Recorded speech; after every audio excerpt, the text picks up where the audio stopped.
talk about some whips. My work's in progress. I keep most of my whips that are at least in my bedroom because I knit the most in here. In this nice cool basket. Got this basket from my mom for Christmas. And it's nice and sizable, so we've got the whips in there. I keep a couple of tote bags in various places of my life also that have projects on them. One is in my car right now. I'm not running out there to show you that whip. It's a pair of vanilla socks. They're staying in my car. They're my traveling knitting project. But I'm just gonna go with whatever I have at the ready on the top of the pile, and we'll go from there. Here's my whip theory. I don't care how many whips you have. I don't care if it's 1, I don't care if it's 40. That is up to you. If you like having a lot of things on your needles, more power to you. I don't. I actually have a couple more than I would like on my needles right now. However, when I sit down to start a project, I like to have like urgent projects, I like to have long-term projects, and then usually a pair of socks on the needles. Any more than like 5 is too many whips for me. So let's start with the basket. I'm so excited about this first one. So the yarn I am using, I can't remember what it is. I got it at a lovely little yarn store in Alexandria, Virginia, and it's this really pretty light purple. I am now making a pair of vanilla baby socks because one of my coworkers invited me to her baby shower. So I am knitting a pair of little vanilla baby socks for this is the 0 to 3 month size. Hello?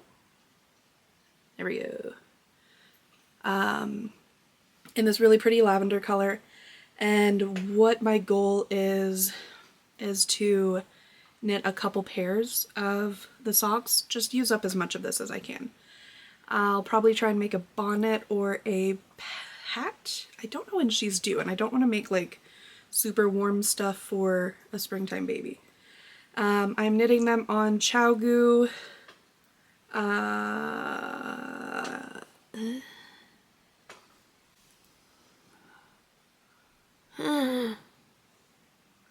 2.5mm needles.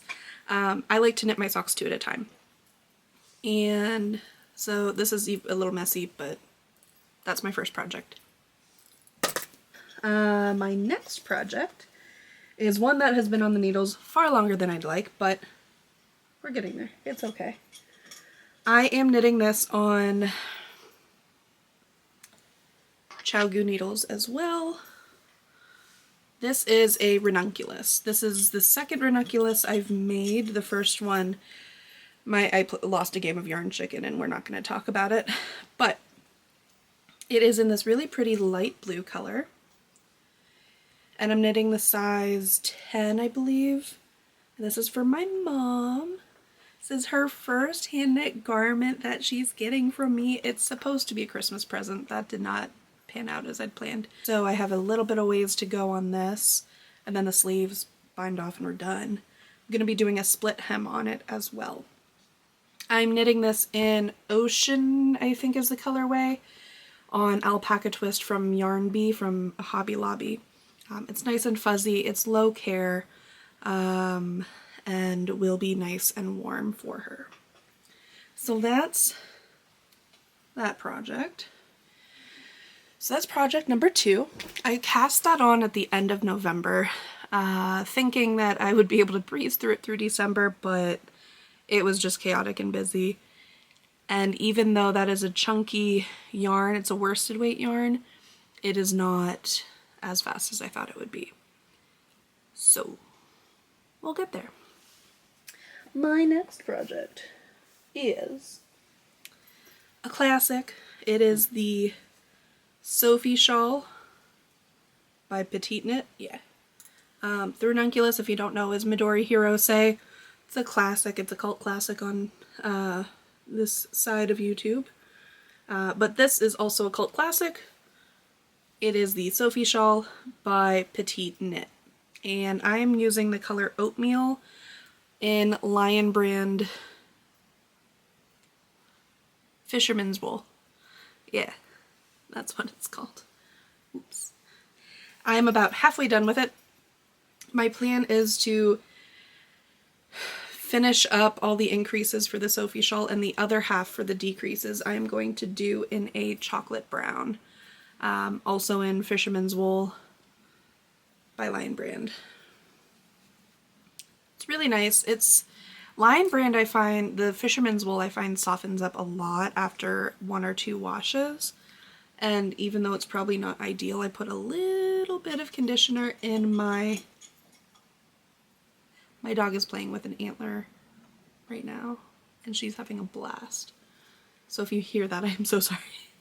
But she's cute, so it's okay. But Lion Brand Fisherman's Wool, I think, softens up a lot with a little bit of conditioner when you wash it. Makes it nice and cozy, but I'm also not overly sensitive either. So I guess that's to each their own thing. Let's see.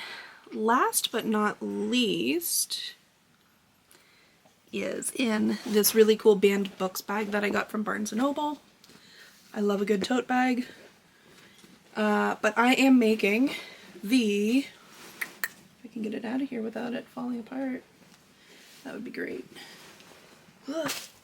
Alright, last but not least is a self-drafted black cardigan. This is a raglan construction. Hello, ma'am. Can you please go lay down while I finish filming? Go lay down in your bed.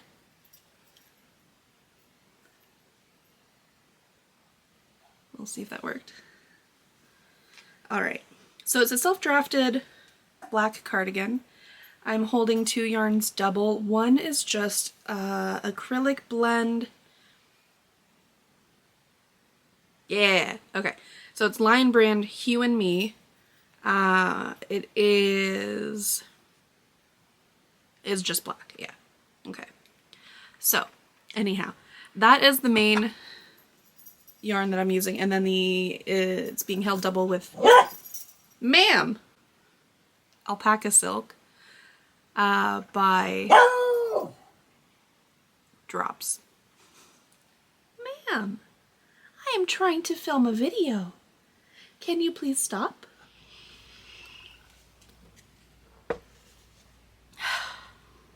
Oh my. Harper Roo is my Beagle mix.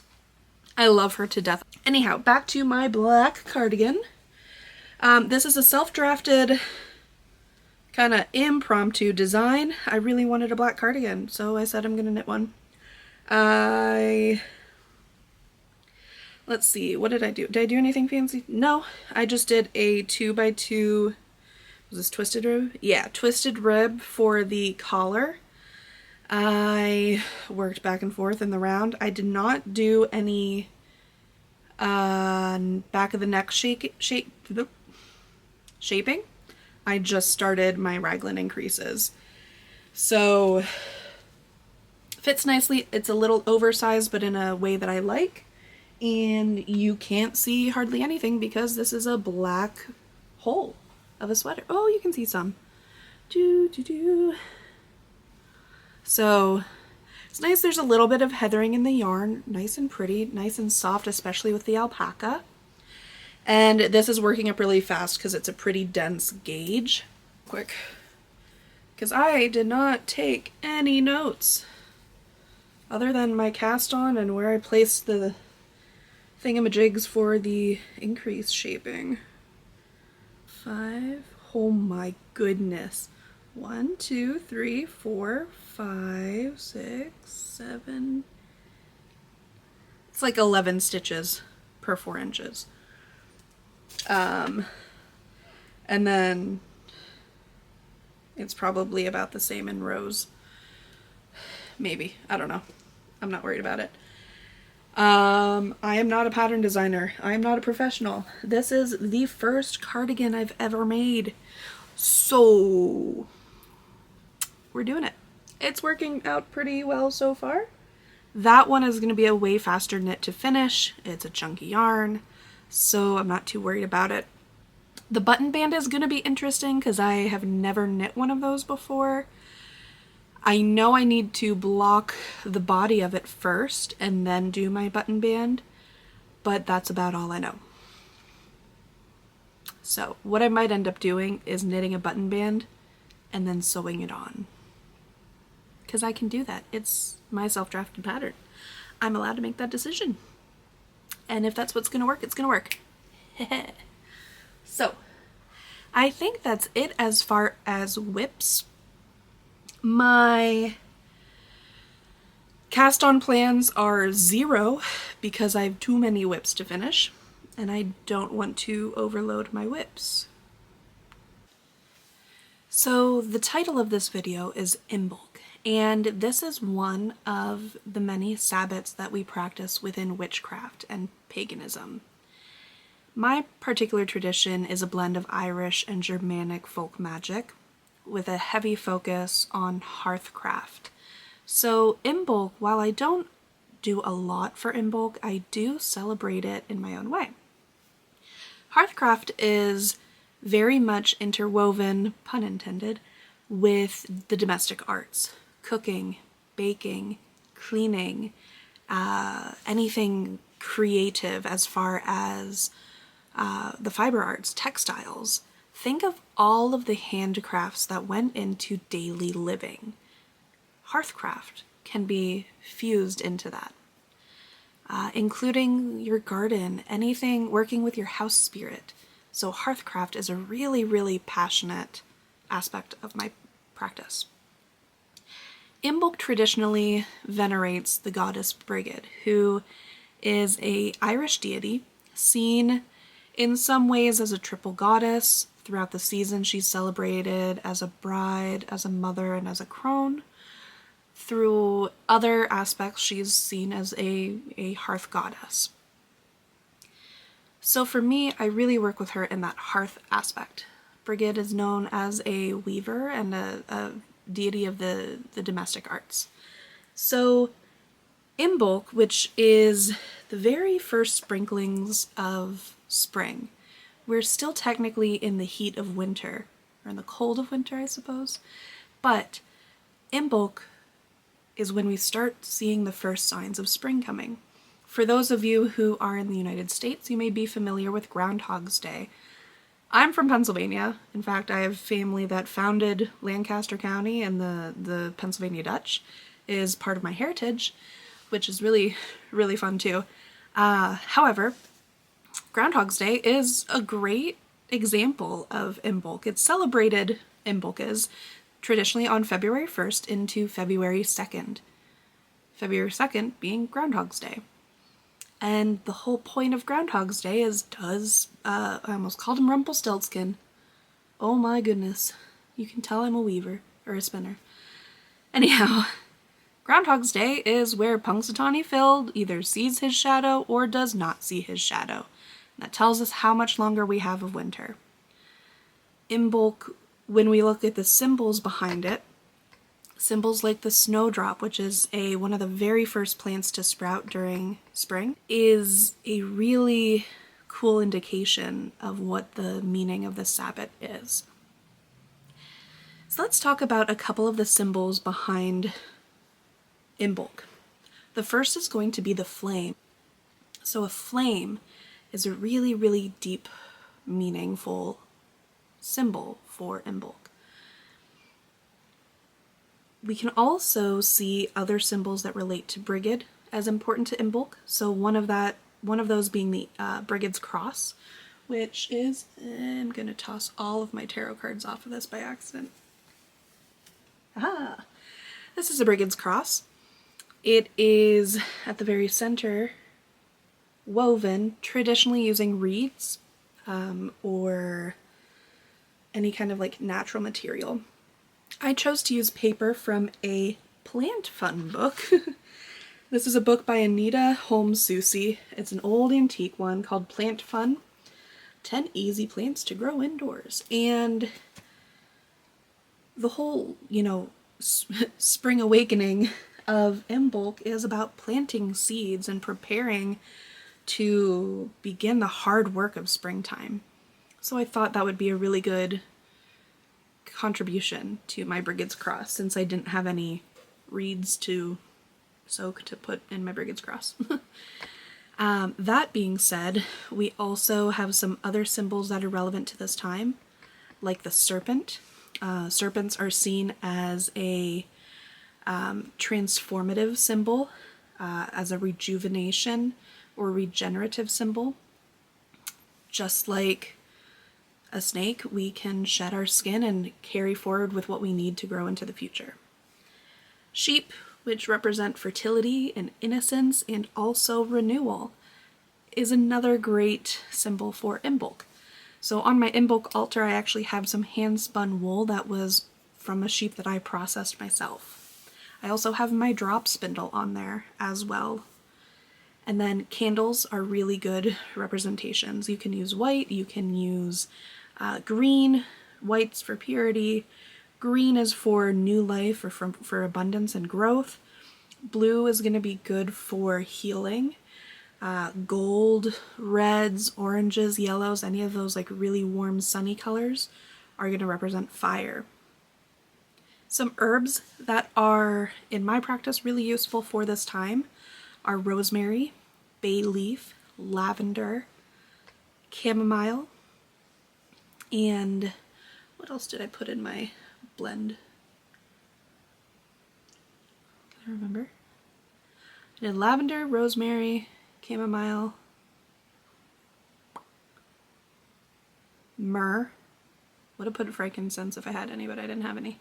So putting in a specific herbal blend together, using herbs associated with the things you want to sow, the things you want to plant, is a really good idea.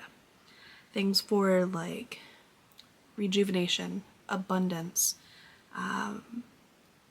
motivation, or life and warmth are really good ideas for this season. This is a time to start getting motivated for the work ahead. So that's a little bit about Imbolc for you. Within my own practice, what I'll be doing during Imbolc, even though I have to work, boo, I will be spending some time getting my spinning wheel kind of cleaned up and get a little bit of planning done for what I want to spin. Ideally, I'll be able to actually start spinning a little bit on Imbolc. I might try and post like a short or something like that, but I want to get this video up the day before Imbolc starts. Anyhow, I wanted to show you a little bit more about the goddess Brigid. So I found a lovely poem that is going to be shown now while you see my process of making a Brigid's Cross. I hope you enjoy.